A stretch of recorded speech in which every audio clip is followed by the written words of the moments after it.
Welcome to the Alex Jones Show. I'm David Knight, filling in for Alex, but Alex is going to be joining us in the second hour, and we've got a lot to talk about. And there's been a lot of news, starting actually a little bit, about a week ago, a little bit earlier than that. They started towards the end of the week, and we were supposed to have some kind of a terror incident that was going to happen last Sunday, if you remember. All the embassies were shut down worldwide. We were told that they didn't know exactly what it was going to be. We were told that it was going to be very, very big, but they knew when it was going to be. So they were going to shut down all the embassies. They did that. But then, of course, last Sunday, it didn't happen. And so now they don't know what it's going to be, where it's going to be, when it's going to be, but it's going to be big. And, you know, there was a lot of fun had with that. Stephen Colbert, all the late-night talk show hosts, they all had a lot of fun with that. Colbert said, I hope your diapers are clean because we've just gone to Code Brown. And they were, and it really is pretty funny because nobody is buying their story anymore. And, you know, the reason they did this was because they're trying to get back the fear-mongering. Everything the government is doing to destroy this country's Bill of Rights, to destroy our legal framework, is being done on the basis of fear. It's fear-mongering. And so, of course, you have to be afraid, be very afraid. And people are not afraid of them. Some people are waking up and understanding that they're shredding our Constitution, that they're looking at us personally. And so a lot of people are pushing back against that. We're going to talk about that today. We're also going to talk about some news that broke during the week and towards the end of the week about Austin specifically. We learned in the middle of the week that Austin was going to be the site of a lot of DHS drills for quite some time from Homeland Security. And then towards the end of the week, on Thursday, we received a specific memo that was leaked internally to Infowars about a planned terror incident, a suspected terror incident, and we'll talk about that in detail, and we'll talk about what happened in that, and we'll also talk, we've got a man on the street, Lee Ann McAdoo, went out and talked to residents in Austin, see what they thought about these DHS drills, see what they thought about this memo that implied very specific times here in Austin that there may be attacks. We're also going to talk about some Obamacare information. We just had Representative Louis Gohmert have a back and forth with George Will as to what really is the responsibility of the Congress. Are they supposed to be a rubber stamp to whatever the government says? Is it bad politics to follow the Constitution? Well, according to George Will, it is. So we're going to have that back and forth. That's very good. I think you'll want to hear that. Here we have to say about that. And, of course, the ad hominem attacks on Edward Snowden are picking up. And his father and his lawyer, Bruce Fein, who, as you remember, was part of the Ron Paul campaign. Bruce Fein is an excellent constitutional lawyer, really knows the Constitution, and unlike a lot of other people, he respects it. So he not only knows what it is, but respects it. And he was on the talk show circuits talking about what was going to happen with Snowden. And, of course, all of the congressmen here are trying to make this about Snowden. They're trying to go after, make it an ad hominem attack on him personally. You know, this really isn't about Snowden. This is about the illegal criminal actions of the NSA that he exposed, but they don't talk about that. So we're going to talk about that when we come back. And you know, there's some interesting news that just broke today about honey. That's right. When we look at big pharma, we look at some of the awful, harmful things that are coming out of the pharmaceutical companies, and we look at their stranglehold on medicine that they get by using the government, by the influence that they purchase through the government. It's amazing to see natural things. Now they have a super honey. This is being reported in the Mail Online that has an amazing power to treat soldiers' wounds and kill superbug infections. They say that Dr. Matthew Dryden, a consultant microbiologist at the New Hampshire Hospital's NHS Foundation Trust, said it will revolutionize wound care around the world. He said honey has been used for healing powers for thousands of years, although doctors favor penicillin and antibiotics. Now they find that this is much better, even treating wounds of returning soldiers. All I can say is sweet. But we're going to talk about that. And, you know, we should take a look at some things like medical marijuana. It has some very important, unique properties. But, of course, nobody controls the patents to it, so it's demonized. We'll be right back. Stay tuned. Welcome back to the Alex Jones Show. I'm David Knight, filling in for Alex. Alex will be joining us in the second hour. We're going to talk about some of the fear-mongering tactics that have been used in the last week by our government, trying to get everybody afraid and running to them for protection, afraid and telling them, do whatever you need to do to us, just make us safe. Destroy the Constitution, destroy our property, We don't care. Just make us safe. And this is very pathetic situation. And we got some men on the street to back that up. Lee Ann McAdoo went out and talked to some people about what they thought about some of the revelations that were going on in and around Austin specifically. So we're going to cover that. But first, there's some breaking news that came out of Breitbart and Fox News, talking about a sudden flood of asylum requests at the U.S.-Mexico border. It appears that the U.S. border with Mexico is now kind of operating like a speakeasy. If you come up and you say the proper magic words, you can get in. No problem. And those magic words are that you have a credible fear of drug cartels. Well, we're all afraid of the drug cartels. We're afraid of what they're doing to our country. We're afraid of the crime as well as the destruction of the Constitution that's been going on for decades under the war on drugs. The war on drugs started with Richard Nixon. Ronald Reagan put it on steroids, made it a zero tolerance law, filled up the prisons with nonviolent offenders, and then started releasing violent criminals into society because they couldn't build the prisons fast enough. And so as a result of the war on drugs, we now have a larger prison population than communist China or the Soviet Union ever did. And of course, that's in absolute numbers, and that's not even in terms of a percentage. Even though China has many times the number of people we do and a very authoritarian regime, it is nothing like the United States in terms of prison population. And most of the people are there because of drug offenses, because of their drug users. And most of the drug users are marijuana users, even though marijuana has many beneficial side effects. We were just talking before the break about a super honey that has been bioengineered called Surja honey. And it's capable of stopping some of the superbugs that have been fatal, as well as cutting the number of infections by cesarean sections in half. There are very effective natural products out there, but unfortunately, we don't get to use many of those, like marijuana, medical marijuana, because that's not owned by large pharmaceutical companies who essentially control the FDA, control our government to get the sorts of things pushed through that they want to have through there. Well, now, I want to turn now to the fear-mongering that's been happening this last week. You may remember that this all came about last Sunday. We started hearing it was actually going to happen last Sunday. There was going to be some very, very big terrorist event. They started telling us about it on Thursday or Friday, and they were shutting down the embassies all over the world. And it was ridiculed, rightfully so, because A, it didn't happen. B, it was very nonspecific. We were just told it was going to be big. And we were only told that it was going to specifically happen last Sunday. And when it didn't happen last Sunday, they extended it for weeks. And they extended it to the entire world. And they shut down the embassies. But listen to the way they pushed it on last week's ABC News, the morning ABC News show, This Week with George Stephanopoulos. This is the way this thing started. Now remember that this is their introduction to the news. And they started out with dramatic music and B-rolls of jets flying around and shots of bullseyes and sounds of computers beeping and that sort of thing, that they're really busy. It's very, very dramatic. And what they said is this: there is a worldwide alert. We have breaking details this morning on that terror threat, new concerns about that risk to the homeland. Plus, the fresh intelligence that has officials so spooked and so convinced Al-Qaeda may be poised to strike. Then, our exclusive interview with the president's top military advisor. Will Edward Snowden's secrets end up in enemy hands?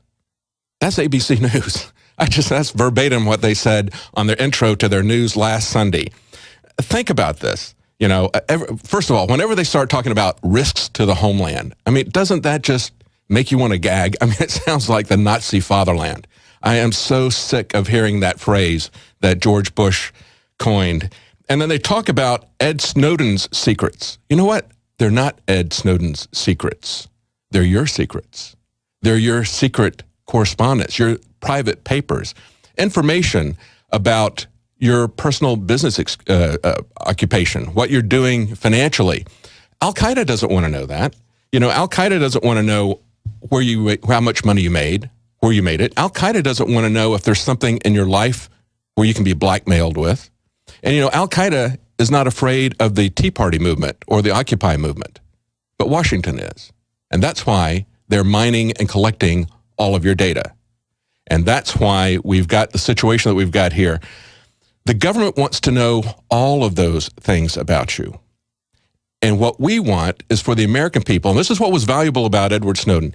He was trying to wake the American people up. He was a whistleblower. And, you know, there's nobody listening to the whistles in Washington. But hopefully, some of the people in the public are going to listen to some of those whistles. You know, we had whistleblowers right after 9/11. We had Benny, we had Drake, we had NSA employees who were complaining about the fact that the NSA was violating what was then the law, even though I would say it violated the Constitution. They had a law said they could not listen to domestic conversations unless those Americans were talking to somebody in foreign countries. Well, they went through the whole procedure internally of being whistleblowers, and they were totally ignored. As a matter of fact, they came after Drake. Even though he followed all the procedures for whistleblowers, they came after him and tried to put him in jail. He did beat the charges, but nobody heard any of that. People have heard what Edward Snowden is saying. So they're trying to make it about Edward Snowden. It's a where is Waldo type of thing. They're looking all over the world to see where Edward Snowden is. Is Edward Snowden going to come back to the United States? Is Edward Snowden going to stand trial? Can he get us fair trial? All this sort of thing. Is he a patriot or not? You know, we had Obama say that Ed Snowden was not a patriot, and his father on today's news show fired back and he said, "My son has spoken the truth and has sacrificed more than even the President of the United States." That's very true.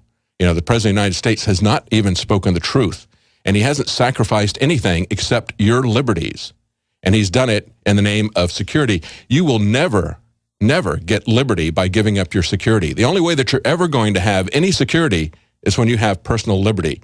Those two cannot be separated. The government can destroy both of those, but they cannot separate those. You can never, it is not a trade-off between liberty and security. It is a trade-off between liberty and slavery. Slavery masquerading as security. That's what they're offering us. And we've got, I don't think we've got enough time here. Do we have enough time for the for Lee Ann's report here before the break? I don't think we do. Yeah, we do. Yeah, let's run that. Okay, we're gonna run that right after we come back. But, you know, McCain is also concerned about this. He says that young Americans are looking at Snowden and they see him like some kind of a Jason Bourne. You know, what do we see John McCain as? You know, is he kind of a, I see him as kind of like this strange James Bond villain with a sidekick, Lindsey Graham, always following along with him like some kind of a simpering sidekick. The two of them never saw any violation of our constitutional rights that they didn't cheerlead. And we've got to worry about the fact that Obama says, you shouldn't be worried about all these powers that we've taken because, look, I haven't used them. Well, yes, he has. The truth is he has used these powers. And the truth is that they're setting up the perfect legal framework for tyranny, a tyranny that is going to be very horrible to live under. And we need to say that the time for this is over. We need to push back against this. We've got people, both Democrats and Republicans. We've got Jimmy Carter saying that the U.S. is no longer a functioning democracy. We've got a retired New Hampshire senator saying essentially the same thing, writing letters to Ed Snowden saying that he's very concerned that everything is focused on Snowden and nothing has focused on reforming the NSA. And that's exactly what we see from ABC News when they start going through this, when they start talking about Ed Snowden's secrets. And will they end up in enemy hands? You know, Al-Qaeda and China and Russia have always known that the government is watching the phone lines. The people who don't know about it are the general public. And they're the ones that we need to try to reach, that we need to try to get to understand what a problem this is. We're going to be right back, and we're going to take a look at some of the attitudes of those people on the streets of Austin. Stay tuned. Welcome back to the Alex Jones Show. I'm David Knight filling in for Alex. Alex will be joining us in the second hour, and we're going to be talking about some of the terror alerts that have been happening worldwide and some specific information about Austin. You know, we had, in the middle of the week, it broke that they were going to be running DHS drills throughout Austin for the next several weeks. And then on Thursday, we got a memo that was that was released to Infowars. And it said, this is from the Texas Military Forces and J3 Protection Branch.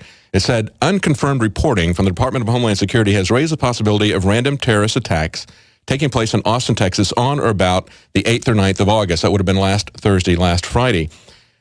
According to anonymous reporting, a group of trained terrorists are planning to conduct attacks in Austin, Texas, and Pasadena, California, at the conclusion of Ramadan. Additionally, the group plans to attack a school and theological seminary in downtown Austin area and complete the attack with operations at the Austin-Bergstrom International Airport. The reporting also stated that if 8th through 9th of August was not a viable option, then the group would conduct operations on the 29th of August.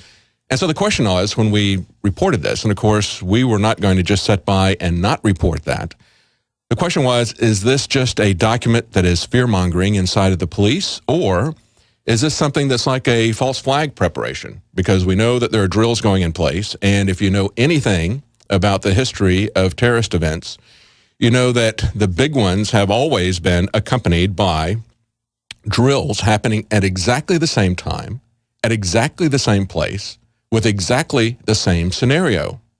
These are false flag attacks like September 11th, false flag attacks like the 7/7 bombing, and on and on. We see this pattern repeating over and over again.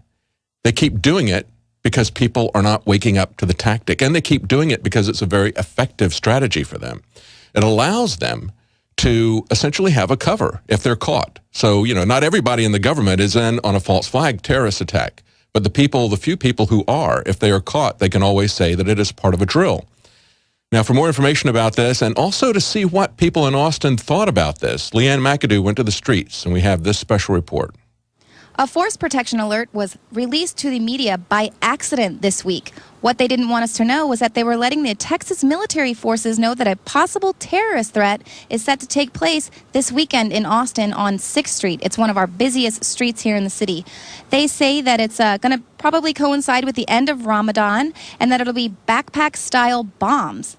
We all are quite aware of quite a few instances where there have been drills going on at the same time as terrorist activity. So we're going to go check with Austin citizens and see, do they think this is a false flag? Is this legit? Are they still going to go out and party? Is Al-Qaeda here in Austin? Who knew?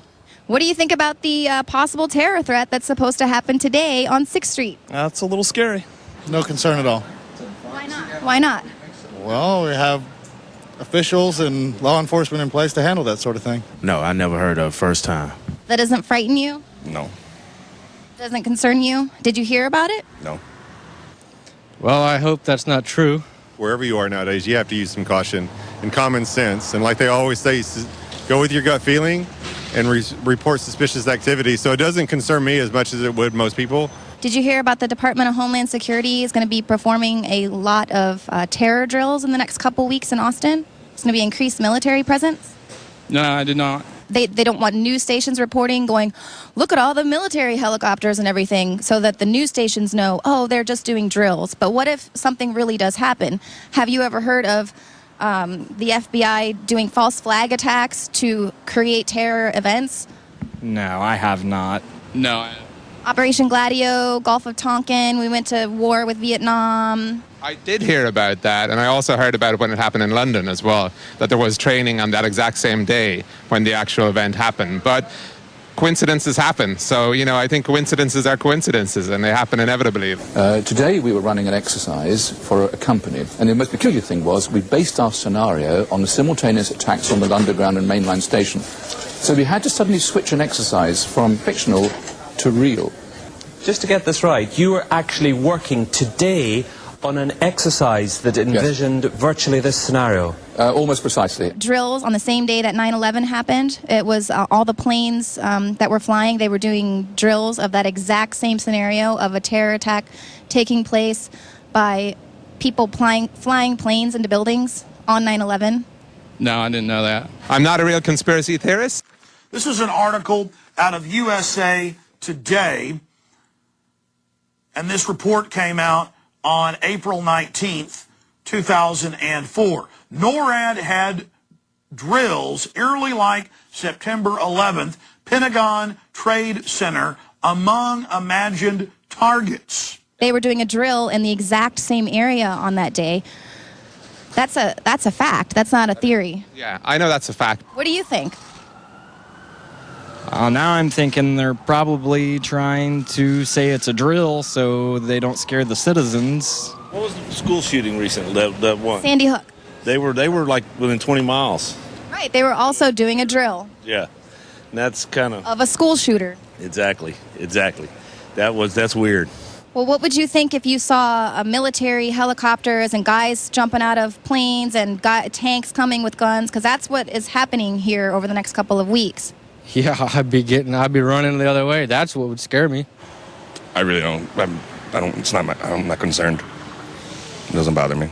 That's out of my hands, I leave it to my military or my president, I guess. All right. Well, it seems like a few people were concerned with the terror threat and the Homeland Security exercises that are going to be taking place in Austin throughout the weekend and over the next couple of weeks.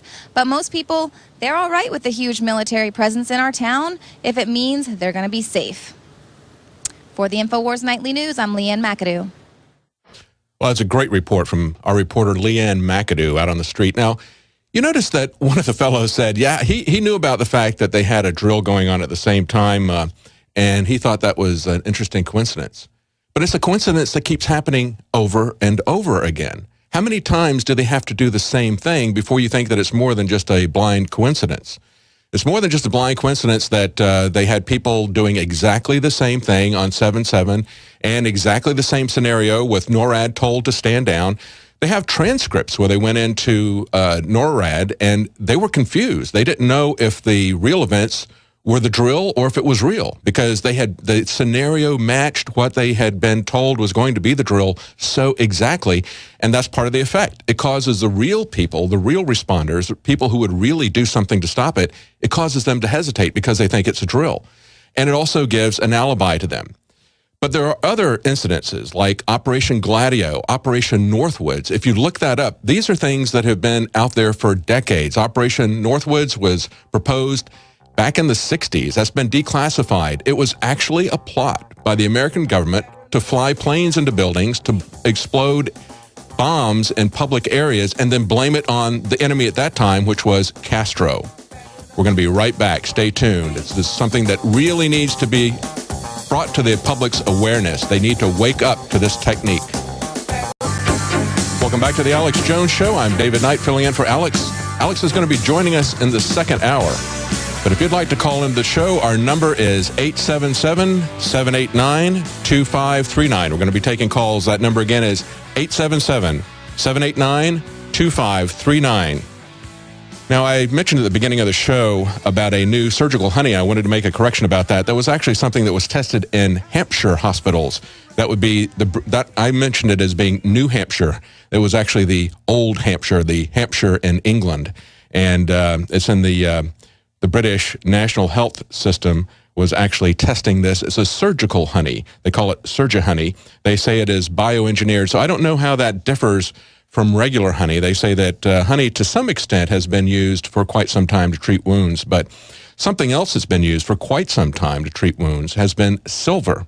And, that's available to you now. The surgical honey is not available, but silver is, and you can get new supernatural silver. It's a safe and effective means of killing pathogens where antibiotics and other drugs fail because, they're using antibiotics so often that bugs are building up an immunity to it. But silver is something that has always been very effective in terms of treating wounds, in terms of helping to kill bacteria, to aid healing. If you want more information about how supernatural silver can protect you and your family, go to supernaturalsilver.com and use the promo code ALEXSAYS. That's ALEXSAYS, and get 20% off. Now, we were just talking before the break about these terror alerts, and it's kind of interesting because people don't really think about what's going on with the NSA. A lot of people are outraged about what's going on. There's some people who are informed, some early adopters, but the general public just doesn't see what's going on. There was a comedian that we had, and what was the guy's name again, guys? I can't remember his name. We showed this video where he was going around, and he had a set of headphones, and he had a mic on a boom, and he would walk over and put it over people's heads. And he would tell them, and basically like he's recording them. And he's in a black suit, like Men in Black, and he's got sunglasses on, like he's some kind of an intelligence agent. And people were immediately taken back because they could see what was happening. They don't see when their email is being intercepted, when it's being stored, when it's being data mined. They don't see when this type of stuff is happening, and they don't think that's anything they should really get afraid of. But Tom Mabe, Yeah, that's a comedian. It was a really funny piece, and it showed how comedy and satire can really wake people up to a truth. I mean, it was very, very effective.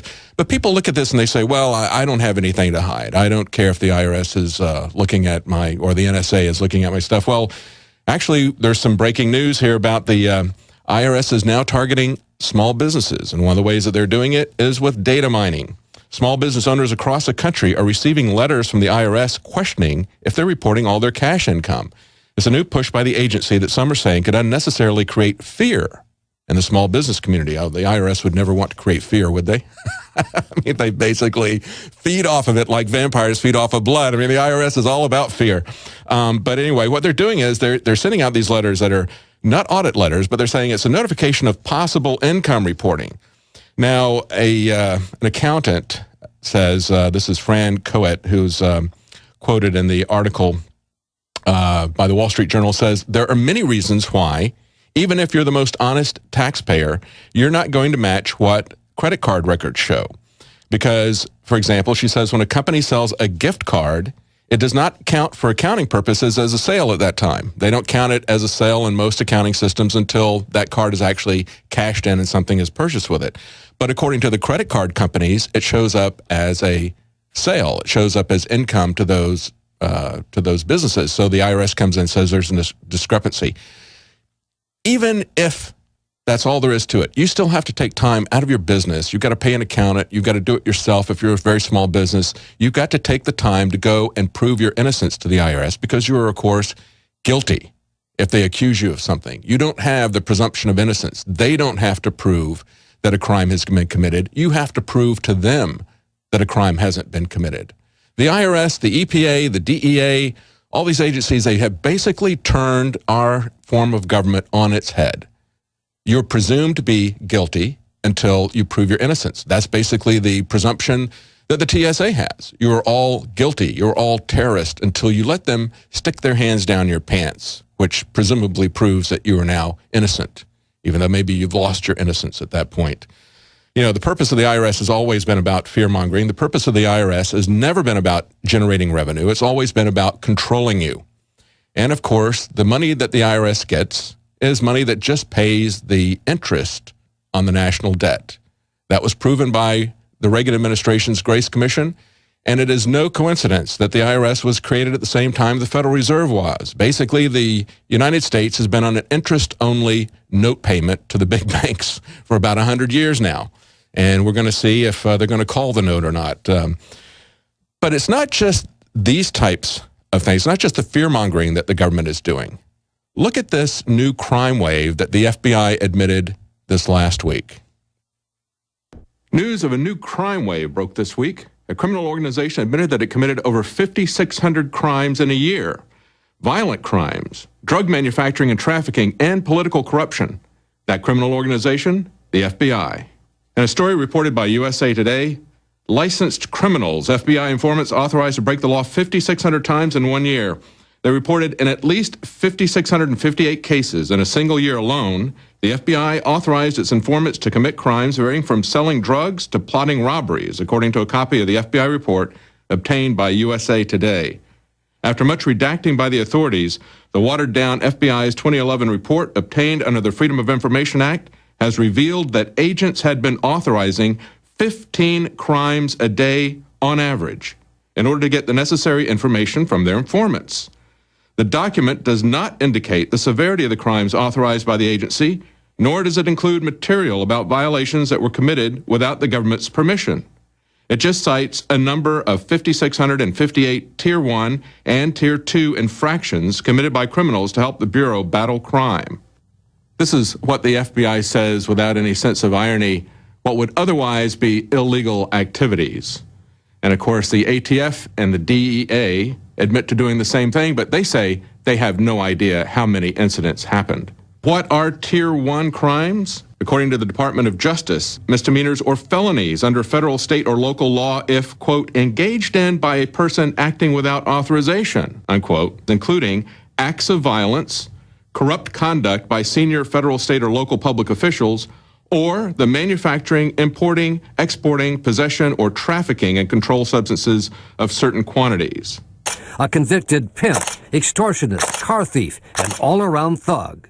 But an ABC News investigation found that Manny Shilpayev is not in prison for life, but living a life of luxury and fast cars in Florida, thanks to his work as a government witness and FBI informant. The allegation that Shilpayev's FBI agent handler not only tried to interfere in the murder investigation, but took lavish gifts and cash. The FBI supervisor over this says, it sounds like a lot, but you have to keep that in context. So what is the context? As far as drug trafficking, we know that poppy production in Afghanistan for 3 years in a row has broken previous record productions. Afghanistan, under U.S. occupation, has gone from providing 10% of the world's supply to 90%. Put another way, since U.S. occupation, drug production is 40 times higher, and that translates to 1 million additional deaths. Have these opium fields, and we are tolerating it. We are tolerating the cultivation of the opium. Dilemma it is with the opium trade. And they make so much money off the opium. And just yesterday, news broke that the U.S. Air Force transported 24 tons of cocaine from Costa Rica to Miami with a stop along the way in Nicaragua, just like when Reagan was funding the Contras with cocaine. So much for the war on drugs, which is actually a war of drugs, a war conducted by the federal government against the American people and against our rights, where they manufacture and ship in. Well, that's part of the report. You can see that full report on the Nightly News. You can see it on the archives on Prisonplanet TV. You can also see it on YouTube. We'll be right back. Welcome back to the Alex Jones Show. I'm David Knight, filling in for Alex. Alex will be joining us in the next hour. We're going to be talking about some of the developments that happened this last week in the war on terror. Now, we were just playing before the break. We were playing a special report. It was about I think it was last Monday that USA Today broke this story. Basically, there were 5,600 crime incidents in 2011 that the FBI admitted were conducted by, or allowed to be conducted by, informants and their program. Now, these were serious crimes. These are Tier 1 and Tier 2. Tier 1 crimes are things like violent crime, corruption of political officials, as well as the manufacturing and trafficking of drugs. And in that special report, we talked about how, and Alex has mentioned this many times, but you can see the clips from, it was Geraldo Rivera who went to Afghanistan and was talking about what a dilemma. You know, they've got this tough thing. They don't like poppy seeds, but there's just so much money in it. So they're allowing the farmers to do this. But we know that once NATO forces got there, the Taliban had not been dealing drugs. The Taliban had been stopping the production of poppies. It had gone down to only 10% of the world's supply. After NATO got there, now for the last 3 years, we've had record production of poppy in Afghanistan under NATO supervision and with NATO assistance and with the CIA running it, being one of the biggest drug smugglers and mafia organizations in the world. They now have gone from 10% of the world's population production of poppies to 90% of the world's production of poppy, which is used to make heroin and other types of drugs like that. And then cocaine. We had 24 tons of cocaine being flown in from Costa Rica this last week. And the Costa Rica government was complaining about that. The Americans just kind of came in and commandeered it.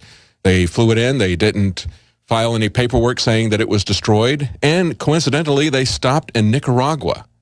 Remember when they used cocaine trafficking to fund their secret Contra wars? The Reagan administration? The big drug warriors? The zero-tolerance Reagan administration? Remember when they did that? This is the kind of corruption that leads us to call this a war of drugs. And we have many former law enforcement agents as well as retired prosecutors who are speaking out against that, who are talking about the corruption and talking about how prohibition simply does not work. It doesn't get rid of it any more than alcohol prohibition did. So regardless of the negative consequences of these drugs, and we're not saying that cocaine and heroin are good things.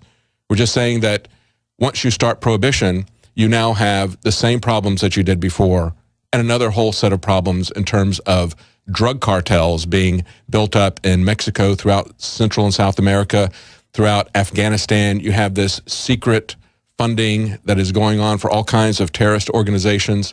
You have corruption of the government in all these different countries, including the United States. All of that is happening. All of those are byproducts of prohibition, regardless of the of how bad these substances are.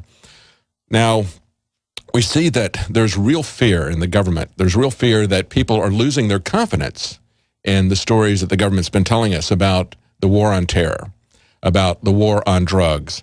And one of the persons who is really concerned about that, of course, is Senator McCain, who basically has built his entire career on fear-mongering. And he's very concerned. He says that right now, there's a kind of generational change. Young Americans do not trust this government. And without trusting government, you can't do a lot of things. That's exactly right, Senator McCain. We're trying to get people to wake up to the scam that you've been running so they don't blindly trust your lies, so that there's a lot of things that you've been doing that are killing people, that are violating the Constitution, that are destroying the fundamental legal groundwork of this country, you and Lindsey Graham, and we're going to wake people up to that. We're going to get people to understand that they can't trust what you're saying. They can't trust this fear-mongering that you're creating. That was one of the things in the report, talking about the war on terror that we didn't get to, and that is the dictionary definition of terrorism.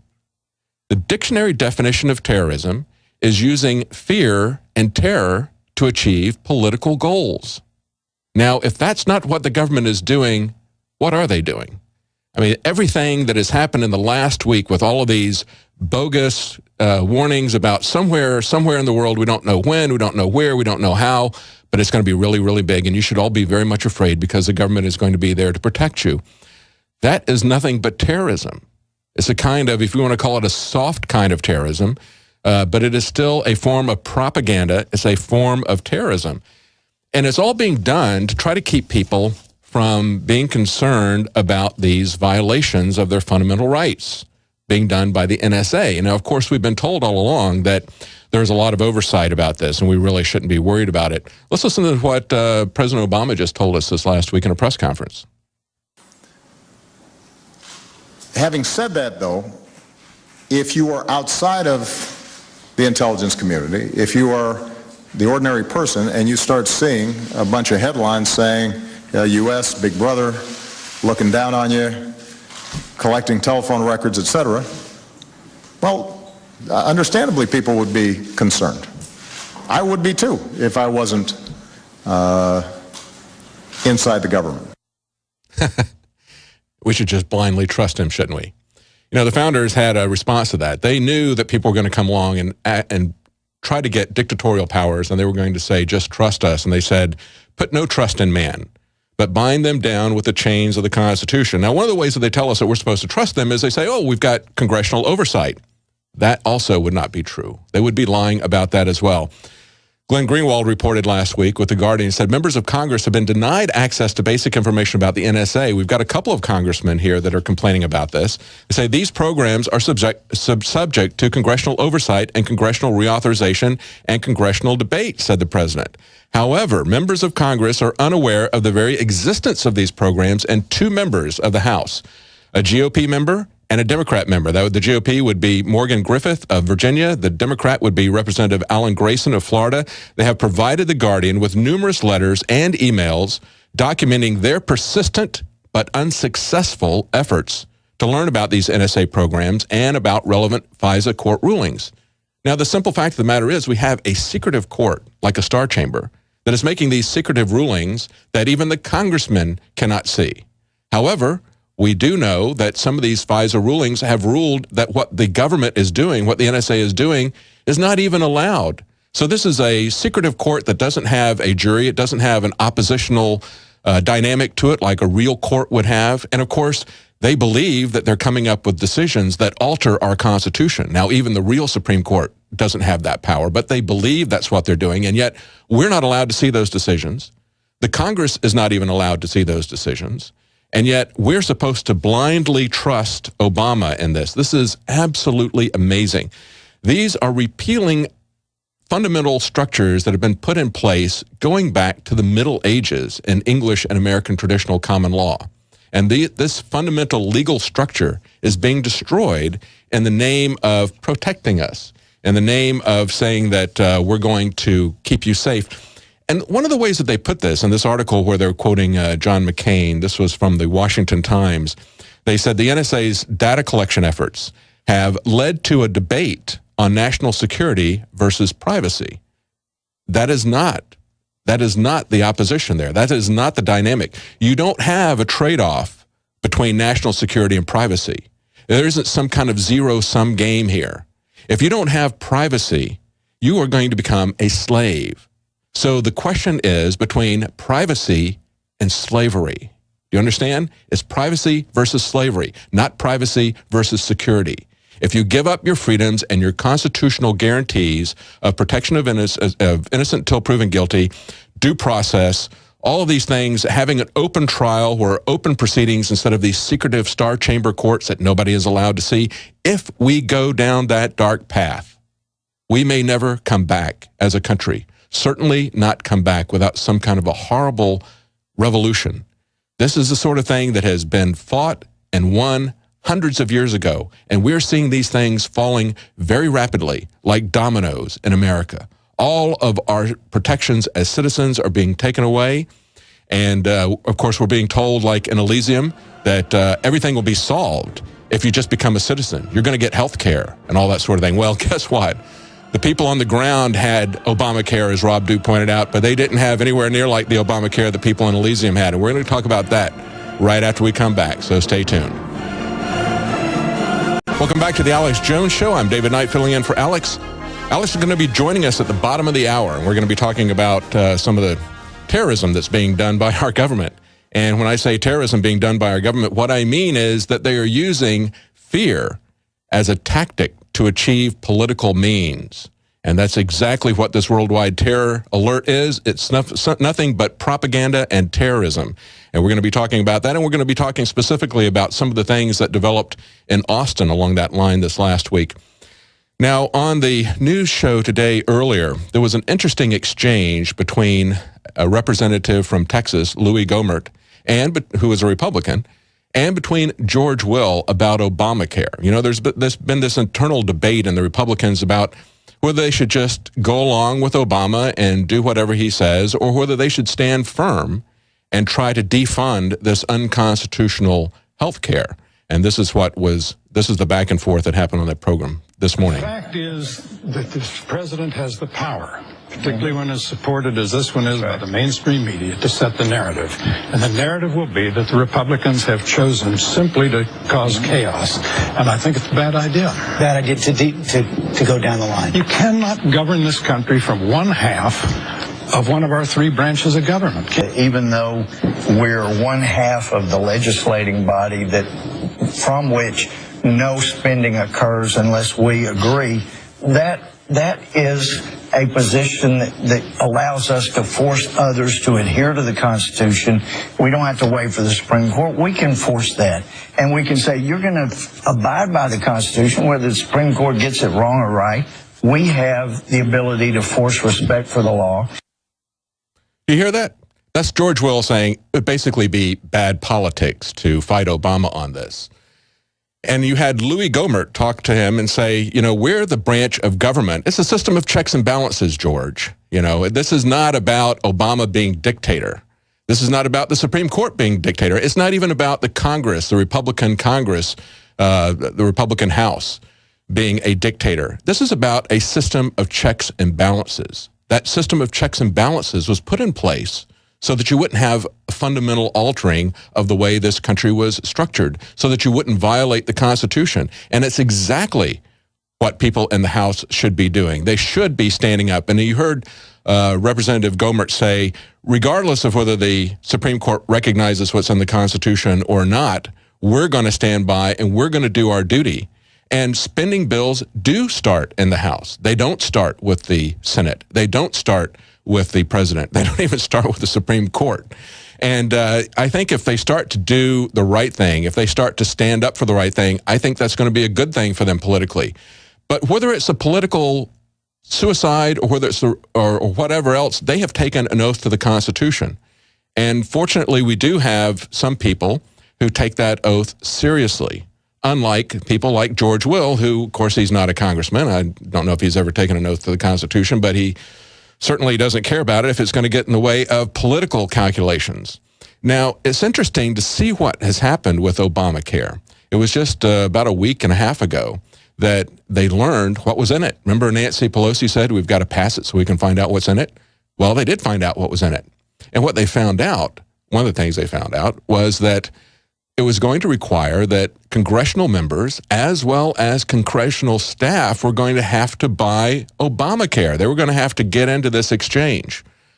And it looked like maybe that might be the the silver bullet that took this thing down, but it didn't really happen that way. Unfortunately, what they did was they just exempted themselves from that.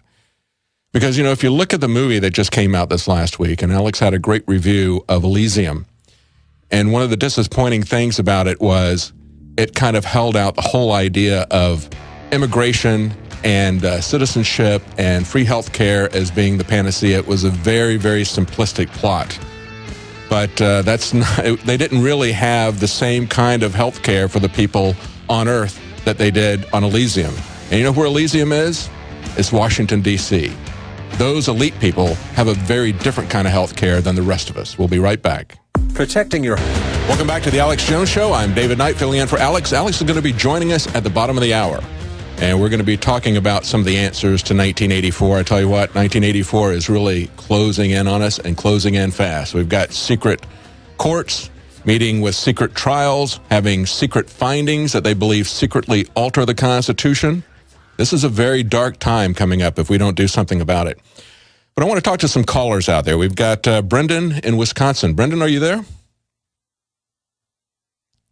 Okay. Before I get into the segment about Snowden, I just want to say thanks for covering the Wisconsin singing in the Wisconsin Capitol can get you arrested, because not only can singing get you arrested, but up until last week, even if you sat there and watched it, you could get arrested. Well, I got to say, Brendan, the singing is nowhere listed in the Constitution, so how can that be protected, right?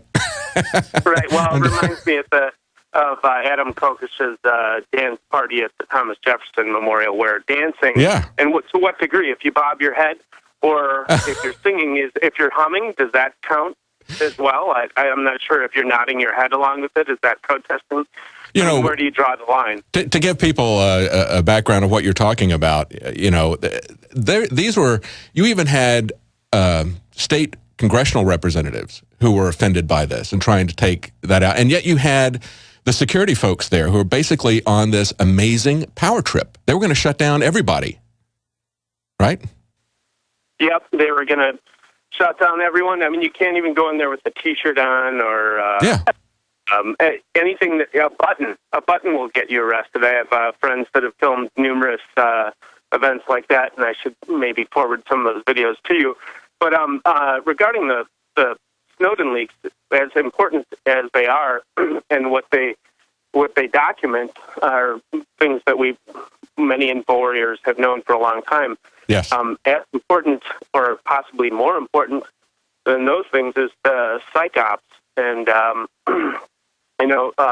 few years ago, Washington Post reporter came out with her expose, quote unquote,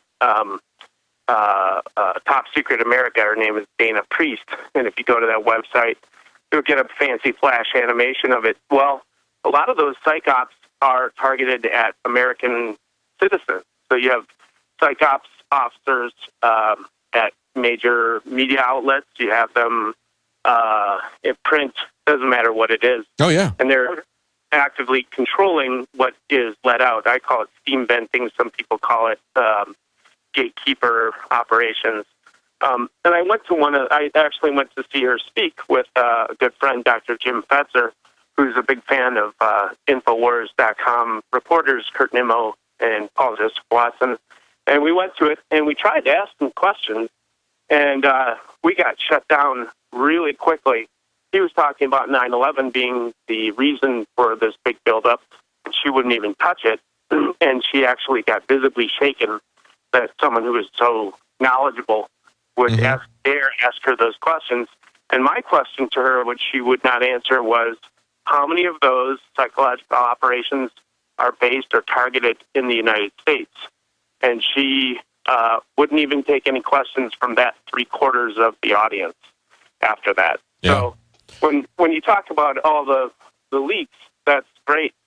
we should also look at psyops and all those, I think. Well, and it's an entire spectrum. I mean, we have the documentary State of Mind, and they're talking about it. This goes to the educational system. The educational system was set up to be a mind control operation. I mean, it's not just the more esoteric type of things, but they're getting more up front and more out in the open about it all the time. Cass Sunstein had a book called Nudge, and in it, he's talking about how they can use behavioral modification teams. And they actually took his book and they applied it in the UK and had a lot of success in terms of manipulating public opinion. And we also see that the government has now repealed the Smith-Mundt Act that was put into place, I believe it was 1948. It was right after the end of World War II. It was at the beginning of the Cold War.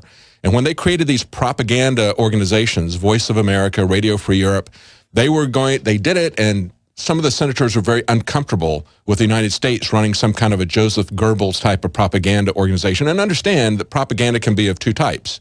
It can be white propaganda, which means that you're telling the truth, but you're not telling the whole truth. You're only telling good news. You're only telling part of the truth. Black propaganda would be essentially telling people lies, outright lies, to get them to do what you want to do. So they were concerned, even though maybe Voice of America was just a white propaganda. They put restrictions in saying they were not going to allow that to be broadcast in the United States. Those restrictions have been struck with, of course, the NDAA, the place that we tend to see all of the destructions of our freedoms and legislative mechanisms be put now. It was the NDAA 2013. They repealed the Smith-Mundt Act. So now the U.S. government can use radio propaganda, and I'm not talking about, this is beyond NPR. This is more, NPR's propaganda is government funded, but this is perhaps less subtle propaganda. They're going to start beaming that at us. And the UK is going to be privatizing their nudge programs. They're going to be getting corporate partners in kind of fascism and propaganda union there. And the United States is now looking to do the same thing based on Cass Sunstein's ideas of propaganda. Let's go to Salee in FEMA Region 2. Did I pronounce your name correctly? Yeah, you did. Okay. Tell us what's on your mind there. Anyway. Well, I just wanted to say I'm a Muslim, and it towards the end of Ramadan, this is probably like one of the hardest Ramadans because the days are so long and it's so hot and all that. And I've noticed that a lot of times it seems like a lot of times whenever a government tries a false flag, they originally try to go after their target group. Like and most recently the case was the Boston bombing. They tried to go after libertarians and conservatives, etc. That didn't work. Right. So then, as a result, they just kind of defaulted to their standard, group that everybody is always afraid of, which is Muslim. That's right. Because it's so easy. It's so easy to hate. It's so easy to be afraid of a Muslim because I guess not that many people really know as much as they think they know about them. That's right. Absolutely. So they're the useful enemy outside of the U.S. that they can always turn to. That's right. Oh yeah, it's so convenient for them. And I've actually met several Muslims who've been a part of or who were targeted by the FBI and other groups who actually were part of this weird psyop where they go into mosques, they go into churches, they go into different places and try and infiltrate with different hired FBI informants, kind of like how you talked about before. Yes. And they would get paid money to basically stir up trouble. Yes. In that they would get paid money to try and get as many people as possible to basically rat on themselves or just talk about things that they don't even really mean. Absolutely. In that special report that I just had, we didn't get to the part of it where we were talking about these terrorist events. The FBI allowing 5,600 violent crimes, drug trafficking, corruption, but we had a clip in there from Judge Napolitano where he pointed out that out of 20 terrorist events, 17 of them were organized and run by the FBI, and the other 3 they didn't have anything to do with. It was citizens who shut it down. You were 8 times more likely to be killed by the police in this country who are really out of control than you are by a terrorist. We're going to be right back. Stay tuned. Welcome back to the Alex Jones Show. I'm David Knight filling in for Alex. Alex is going to be joining us at the bottom of the hour. Right now, we've got a couple of callers on the line that we're talking to. But before we get to that, we've been talking about the government spying on us, mining our data, talking about ways that we can stop that, ways that we can get the government to obey the Fourth Amendment, to obey the Constitution. But, even if you can't stop them even if you can't do it collectively, if you can't get them to obey the Constitution, you can still do something on your own. PrivateInternetAccess.com is one of our new sponsors, and listen to what you can get from them. They can encrypt internet connection. They can hide your IP address, providing anonymous browsing, provide firewall protection, which prevents data mining, provide uncensored access to the complete internet, maintains no records whatsoever of your computer activity, and can connect up to 5 devices simultaneously with just one account, be used anywhere in the United States, anywhere with an internet connection. That's PrivateInternetAccess.com. That's one of our new sponsors. Now, we're holding over on the line. We had Salah that was talking to us, Salih, that was just talking to us about his concerns. Was there something else that you wanted to say, Salih? Yeah, I know we have a lot of other callers to go to, but I just wanted to quickly add that for those who don't know, in Islam, the end game that the devil said quite explicitly in the Quran is that he's going to kill us all. That he, explicitly said before God, right before he was cast out of heaven, was that his end game was to kill us all. And if you think about it, he's had thousands of years to develop this strategy where we get people fighting against each other and so suspicious of each other that they don't really see the bigger picture, which, as Alex talks about sometimes, and you guys talk about sometimes, is really just the end of all humanity. Elysium really is just, that movie really is just like what they sell to some of the higher level folks that, you're going to be part of this elite group. Oh, yeah. That's not true. That's right. The elite group is even going to die. Everybody dies except for the devil. That's what the big thing is all about right now. Oh, Everybody dies except for him. Absolutely. As a Christian, I would agree with that. I would agree it's a demonic attack, and I would see in these transhumanist type of ideas that we see coming from people like Ray Kurzweil, he thinks that he's going to become God. He thinks he's going to achieve some kind of godlike immortality by merging with machines. I mean, this is not what we're saying. This is what he's saying. I mean, the guy is not only delusional but dangerous, but he is Google's new science advisor. He is the guru of transhumanism, the guru of the futurists. And so he has the capability. If he's at Google, he has the capability to do a lot. He's got a lot of money, a lot of power, a lot of political connections behind him. Let's go next to Scott in California. Scott? Scott, are you there? Hey there. Hey, how you doing? Hey. What's on your mind? Good. Yeah, thanks for taking my call. And I wanted to also thank you and Alex for exposing these false flags because, it's false flags like 9/11 that have been used to justify the NSA spying, the TSA groping, the drone strikes, and everything else. That's also why I'm so excited that Ed Asner and Cynthia McKinney have endorsed the rethink911.org ad campaign. Have you guys heard about that? No. Tell me about that. Yeah, so that's the campaign that's raised over $200,000 to put huge billboard ads in Times Square in New York and many other cities around the world this September.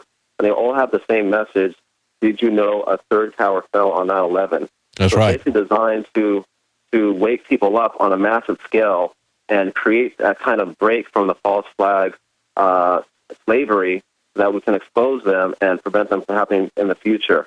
One other thing real quick. Have you guys seen the video of the fake protests in Egypt? No, I haven't seen the one that you're talking about. No. If you go to YouTube and type in Egyptian protesters fake a violent protest for PR, you'll see a video 2 minutes long that's actually Egyptians from the Muslim Brotherhood staging a protest and using fake actors with fake blood and pausing for shots. It's pretty amazing. So you guys should check that out. Oh, yeah. Yeah, their propaganda is very sophisticated. Thanks for telling us about that. I interviewed someone from the UK. His name is Tony Rook, and he had an interesting case where he was refusing to pay his BBC licensing fee. And he's a documentary filmmaker, and his idea to get people to wake up there is to have a mock trial where the jury is a lot of retired judges and police officers and detectives, and to present to them the full evidence about Building 7 falling down in a controlled demolition when it wasn't even hit by a plane, to present that to them and to film it and put it out there as a documentary. I think it's a great idea. He's got a Kickstarter project. I think it's killingantifilms.co.uk, something like that. But there's a lot of different ways to get the word out and a lot of information that just hasn't hit the streets. Let's go to Jesse in Texas. Hey, Jesse, what's up? Hey, Jesse, are you there? Are you there? Yeah. Yeah. Hello? Yeah. What's on your mind? Weird interview. Yeah. Well, yeah, I just wanted to say a couple of things. I had a couple of questions, actually. I'm originally from Austin. I live in Fredericksburg. But about the smart meters that are rolling out, I'm wondering if you knew. My mom still lives there, and I've been telling her to opt out if she can. And I was wondering if you guys knew any information about how to... Yeah, there's some breaking news on that. We got a clip of a power plant that's being taken down in Florida. You know, the smart meter thing, people need to understand what this is all about. It's got some health issues. It's got privacy issues, obviously. But it also has a big economic issue. And as we're looking at, if you're watching on the monitor right now, here's a video just this last week, Florida Power and Light. There you go. There's a power plant being taken down as they're building, continually building new plants all the time in China. We're destroying our power plants. And if you go back and you look at the smart meter document from about 10 years ago, you'll see that in that document, they talked about how there was not going to be any growth. This is from the federal government. They're talking about how there's not going to be any growth in new power plants, that they have to find a way to manage the decline. The way they're going to manage that decline and still make the same or more money is with these smart meters. Now, what just happened in Austin is something that's going to happen in a lot of other towns, and that is they just had approval of a $60 million expenditure. Just happened this last week. We had Dr. Laura Presley on earlier in the week on Monday. We interviewed her for the Nightly News, and she was talking about that. What they did, the $60 million, is not even for infrastructure. It's not even for putting in smart meters. It is simply a software licensing contract. You talk about a waste of money. $60 million for a 5-year software contract. That company has got political connections, let me tell you. But one of the things they said in the city council, what the electrical company here in Austin said, was that they were going to use this extension of the software contract to get time of day use. And this is where they're going to stick you. They're going to charge you more when you use electricity during peak hours. That would be the time of day when you get up and go to work. Now, they've already done an experiment in Chicago and realized that it doesn't change anybody's consumption. That's the way they sell it to everybody. They say, well, we're going to put a premium on electricity that's used during a certain period of time, so people will adjust their usage patterns. Well, you can't adjust your usage pattern. If you didn't have to go to work at a particular time, there wouldn't be any traffic jams. There wouldn't be rush hour traffic. And for the same reason, you don't have the option to decide when you're going to use electricity. So this is simply a way to charge you more, to provide you less as they shut down America's infrastructure, just like that power plant you saw being destroyed there. They're tripling the power here in Austin and just the power charges in just a couple of years. We're going to be right back. Alex Jones is going to be joining us right after the break. Welcome back to the Alex Jones Show. I'm David Knight filling in for Alex. We've been taking calls, and we've got a very special caller on the line right now. It's Alex Jones. Hey, Alex, how you doing? David, I've been listening to you driving in from East Texas, where I just buried my great uncle at a military funeral, a great service they had there for him. And I'm driving back into Austin, Texas via audio Skype right now. Am I coming through clearly to you? Yeah, sounds good. Fantastic. I started listening to you outside Waco on the great 590, KLBJ 590 AM, and just wanted to be able to call in today and tell folks I would have been there, but again, I had to go to the funeral. But I tell you, it has certainly left in good stead with you doing the show. What a great broadcaster David Knight is, and what a great mind he has that he brings to Infowars Nightly News Monday through Friday at 7 p.m. Central there at InfoWarsNews.com, and the rest of our amazing team that we've built. Couldn't have done any of this without our AM and FM affiliates out there supporting us over the years, and all the great stations that are picking us up, and now in the top 20 of talkers for terrestrial radio, number 3 in the nation for internet radio. I don't really agree with that. We're really number 1 according to all the real metrics, but it doesn't matter. The point is, truth and liberty are popular And the idea of freedom and liberty is rising. So in the marketplace of ideas, the hardcore info you hear on this broadcast is now becoming pretty much mainstream because we've been proven right. And I just want to stress that again, that when you hear us talk about something, check it out for yourself. We're not just up here half-cocked. Occasionally we make mistakes, and when we do, we'll tell you. But we're not like mainstream media that's got an open agenda. Again, David earlier, last hour, was talking about mainstream news admits they're going to get publicly tens of billions a year to engage in lies, propaganda, and deception. Now, this has been going on for a long time. Now the gloves are off, ladies and gentlemen. I remember 5 years ago when Cass Sunstein, the regulations czar at the White House, said, hey, we are going to infiltrate the real media. We're going to shut it down. We're going to cause infighting. We're going to put out fake news. We are going to demoralize the American people. And I'm reading his Harvard dissertation paper, and by dissertation he was a professor there, but something he was pushing to the president. And I was reading his Chicago Business School papers from before that, and then what he currently did at the White House. This is stuff written months before he was sent to the White House to run these operations of how he was going to demoralize the American people.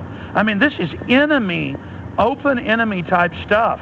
This is what foreign enemies would do, but he represents a foreign, globalist, anti-liberty movement where these big mega corporations that are anti-free market want to get rid of our Bill of Rights and Constitution because it's a hindrance to these global corporate takeovers who, again, are monopoly men and are anti-free market. So I wanted to talk some about how they plan to take control and what we face as a society, because the propagandists are circling the wagons against us because we're starting to win, but the empire is going to strike back. So as bad as things are, the good news is Hillary Clinton admits they're losing the info war. A lot of other globalist publications, Zbigniew Brzezinski admitted that in his book that came out in January of this year. And they're telling their people, hey, you better get busy, you better take action. Nobody believes a word that we tell these folks. Well, guess what? There were, it had to be about 9 or 10 different members of the Army that were there today for this military memorial service, a burial of my great uncle. And guess what happened? I didn't even go over and talk to them as they were piling in the white vans to drive away at the end of it after they had interred my great uncle. But I saw several of them as they drove by wave and say, hi, Alex, appreciate what you're doing. So there's an example. I'm in East Texas burying a family member, and the guys are all basically looking out the windows and rolling down their windows and waving at me saying, hi, Alex, we appreciate what you're doing. I run into this half the time when I walk by somebody in the military, whether they be an officer, enlisted, whatever the case may be, non-commissioned officer, you name it. I run into this with the police. So that wasn't happening just 5 years ago. Well, Alex, what's happening is, yep, go ahead. You had a great interview this last Friday with the father of one of the SEAL Team 6 members, and he was talking, I'm sure the military was tuned into that. Oh, yeah, and by the way, most of the families of those 22 dead heroes are going public saying the government blew up their helicopter and it was a setup. And remember, that happened 2 years ago. 2 years ago and a week ago. And I, day one, went on air and said it was probably a setup. And then about a month later, talked to my Navy SEAL contact, who's currently serving. And the story he told me then, that is on record, on the radio archives and on the YouTube, is exactly now what the Navy SEAL families are saying, because it's what happened. See, so we don't just get up here and say we have sources. Take the fake terror alert. And that's where I was going next with people. Take the fake terror alert we covered the next hour. Thursday, I get sent that information by one of our sources in the Army. I'll just leave it at that. So then it was about 8 o'clock at night. We're in a restaurant before I went to meet you and the rest of the crew for the late night showing of Elysium when it premiered late Thursday night. You know, they have that loophole where they can premiere a movie early if it ends at least past 12:01. So we were going to like the 10:50 or whatever. I forget. The point is, I'm in a restaurant like 8:30 at night. I get this alert. I've seen these DOD ordnance disposal alerts before. I know it's real. I even know the phone numbers on it. Seen them before. But I still walk out in the parking lot, get in my car while the guys are eating dinner, call the number. They're upset that I have it. Check the number in Google, confirm, okay, yeah, it's right. It's the military number. Then I call my state police contact, and this is all in like 20 minutes while the guys are in there eating enchiladas at Chewy's. I then go, I call Kurt Nimmo, our writer. I say, here's the story. He records what I have to say. He puts it all, double checks it, puts out the document that 6th Street and that Austin, Texas and 8th Street, is going to be bombed by Al-Qaeda sometime in the next few days. We're not saying that. The Pentagon is being told to tell police this. And so then we put it out. Friday morning, the media has to report on it, and the Pentagon comes out and says, actually, that was a false report. No, what it really was them lying and saying we're going to basically have martial law in downtown Austin the next few weeks, but it's only a drill, because it really is just a drill. Then they lie to the military and the police and say it's a real threat, so they'll go ahead and go along with being under unconstitutional federal control and drilling them to condition the public for martial law. And there were checkpoints in downtown and other areas. And, because the cops are thinking, okay, there's about to be a bombing. They even said what church was going to be bombed. I'm not going to say the name here on air, but the memo is up on Infowars.com. Now, the point is, we broke that nationwide first. We broke that not only are they closing down embassies to fearmonger, and that's even come out in the New York Times, but now they're saying Austin and Pasadena, California, as sister cities, are going to be attacked specifically. We come out Thursday night, say, A, it's real, the memo is, but B, it's fake, it's not a real threat. Next morning, Pentagon comes out and tells KVUE News, KI, CNN, responding to us, giving us no credit, yes, that's a real memo, but we made a mistake. There's not a real threat. There you go. And then they'll argue, oh, no, Alex, there is a real threat, and they just happen to have drills when these happen because we're trying to stop it from taking place. That's actually true in a way. They'll put teams out there to confuse everybody when they actually have the patsy or the crazy group they're allowing to attack out there, so that they can then tell everybody else involved, well, now you've got to be complicit with the feds and be quiet because, the drill wasn't really a drill. We were trying to stop them, but now we can't tell the public. That's how they rope the cops into a false narrative. So it's a corruption of the police. It's a corruption of the intelligence flow. It's a smokescreen muddying of the waters. So criminal elements in the government, not the whole government, but criminal elements in the government can stage and provocateur or wind up crazies. They've been caught hundreds of times winding up crazies to go do a real attack so they can sell robots to every city, $5 million, $3 million a piece. So they can set up checkpoints, so they can federalize police, so they can take over our society. Absolutely. If it's a false flag attack or if it's a real memo, I would think they want to get that out there so that if there is some real threat, they could shut it down. And we want to get it out there in case it's a false flag. We want to shut it down. Absolutely. When we come back, I'll briefly hit Elysium, let you take some final calls. Welcome back to the Alex Jones Show. I'm David Knight here in the studio. We have Alex Jones on the road. He had to attend a funeral out of town today, and he's joined us by phone. And we were just talking just before the break about what transpired this last week here in Austin. There's been a worldwide terror alert to get people afraid and turning to their government to allow them to just do whatever they wish to us. We had a real memo that was leaked here in Austin talking about a terror threat, and the government responded to it and said, well, that was a real memo, but the threat is not real. And basically saying that it wasn't really a threat. And Alex was just talking about that. Alex, was there anything else you wanted to say about that? Absolutely, and then move on to Elysium. It's just this. We are catching them in these fake alerts, and my military source, my police source as well, basically said the same thing. They said even if there was a real threat of, say, a bombing that was going to kill 5 people, you've got a better chance of dying in their computer models on I-35 driving to Dallas and back, like I did today, basically, than I do by being killed by terrorists. So why is our entire way of life changing? In World War II, we lost hundreds of thousands of people. We didn't get rid of our liberties. In the Civil War, we lost 800,000 or something, 700,000. We didn't get rid of our liberties after that was over. I guess what they showed ridiculous. They should have showed us pictures of Adolf Hitler and said, okay, now we're going to suspend the Bill of Rights. We're going to take away the Constitution because Hitler's pretty scary. Absolutely, folks. They have dumbed down the public. They've taken the Constitution, Bill of Rights out of schools, and they're replacing it with their anti-human agenda. And now I want to just segue into propaganda. Now, why do I do movie reviews? And why do I talk about things when a film has a $400 million budget like Elysium, or $350 million? I've seen different numbers. It's because it's on record that most of these movies have an agenda and have a globalist agenda, and you can find out from them what the agenda is. Now, we had a story on drudgereport.com Friday, because Matt Damon and also the director, the South African director, came out and said it's a conspiracy theory. This is not political. This is not for immigration reform and open borders. How dare anyone say that?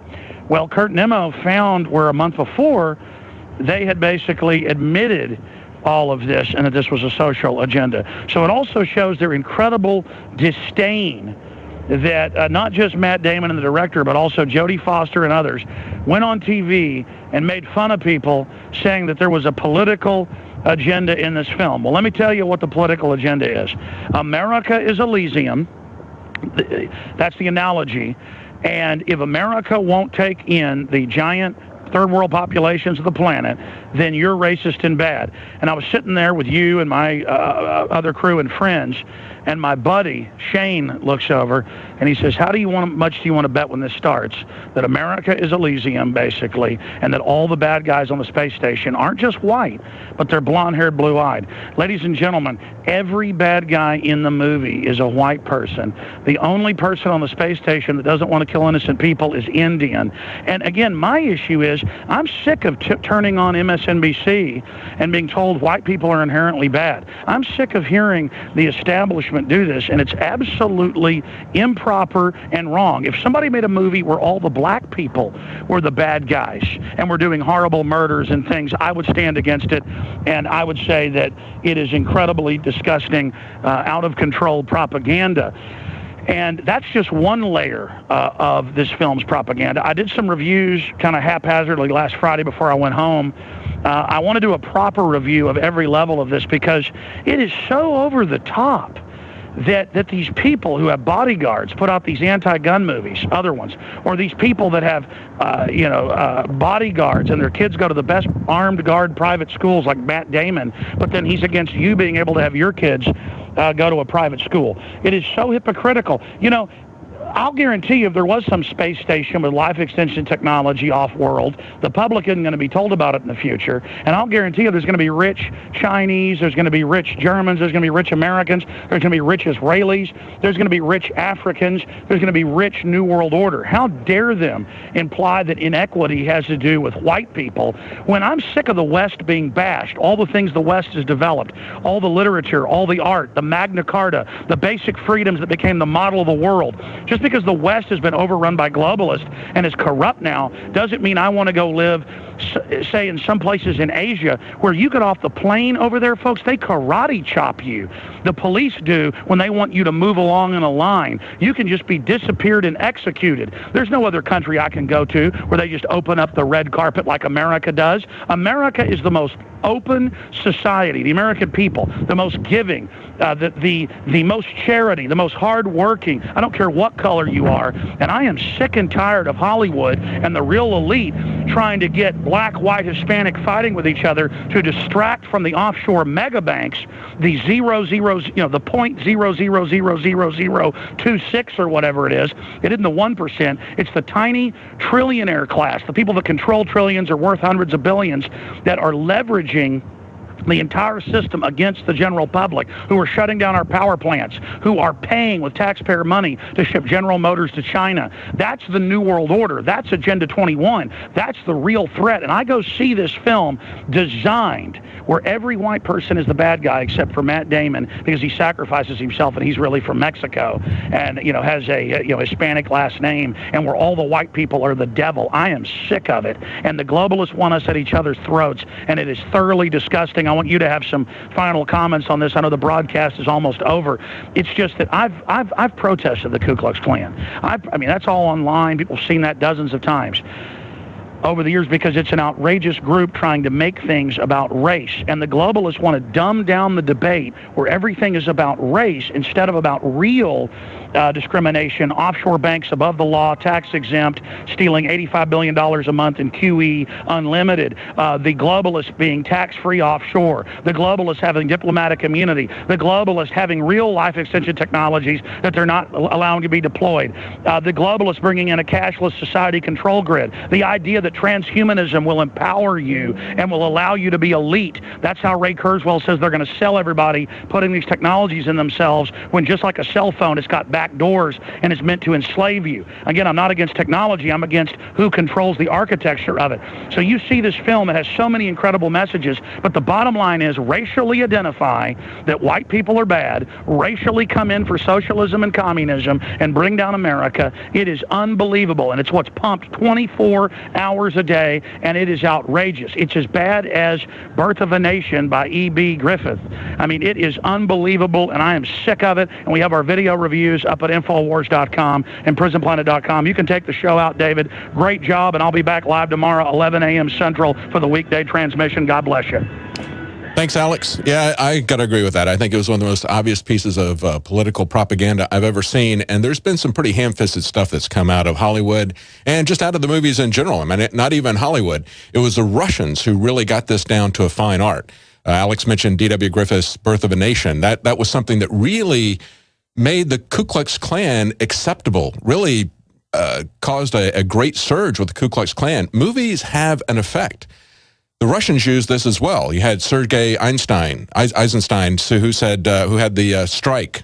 It was a movie that basically kind of, put forth their political agenda. He also had the Battleship Potemkin. There's been this type of thing throughout the history of film. Film is a very effective way at persuading people, at propagandizing people. It gets you not so much on an intellectual basis as on an emotional basis, because you get tied in to a particular person. They were very specific, very scientific about how the Russians did that. They even created the Franklin School, which is a way to bring that kind of propaganda to Hollywood. And they did that in Hollywood. There was a very interesting story that just came out in the Hollywood Reporter about 2 weeks ago, where they were talking about the influence that Hitler had in Hollywood prior to the war. It was a very long time before Hollywood came after the Nazis. And of course, they have vilified them as the archetypal villain, and they should be vilified. But for the longest time, they would handle them with kid gloves. Why?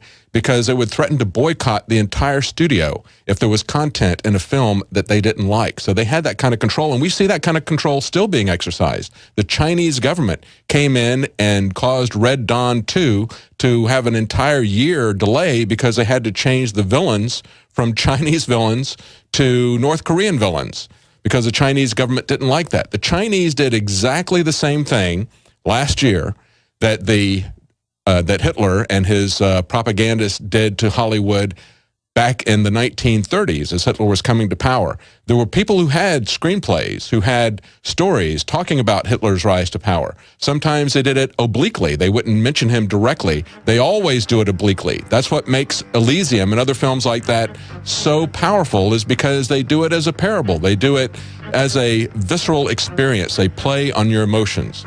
Well, that's it for today's show. We're going to be back tomorrow, and stay tuned. Alex Jones Show will be back at noon tomorrow Eastern, 11 Central Time.